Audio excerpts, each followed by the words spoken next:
বিবাহিত পুরুষদের তার বউয়ের উপর ভালোবাসা কখন উতলে ওঠে বলো তো? এমনি তো কোনো সময় খোঁজও নিয়ে জানতে চাইবে না তুমি খাচ্ছ না, ঘুমোচ্ছ না, মরছো না, বাঁচছো না, কিচ্ছু করবে না।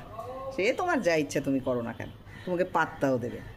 কিন্তু ঠিক দুটো জিনিস আনতে তুমি তাকে বাজারে পাঠাও, দেখবে আসল খেলা শুরু।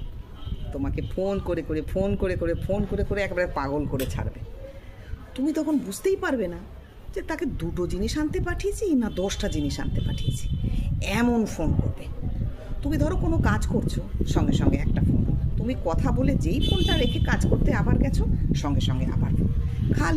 খালি ফোন করে করে জিজ্ঞেস করবে, এটা নেব, ওটা নেব, বাজারে এটা নতুন এসছে, নেব। তুমি তখন ভাববে যে ইস, এই লোকটা আমাকে এত ভালোবাসা, হঠাৎ করে এত ভালোবাসা একেবারে উঠছে কী করে, যে 2 মিনিট ছাড়া ফোন করছে। ইস, এরকম ভালোবাসাটা যদি সারা বছর থাকতো তাহলে আমার জীবনটা একেবারে ধন্য হয়ে যেত, কি তাই না?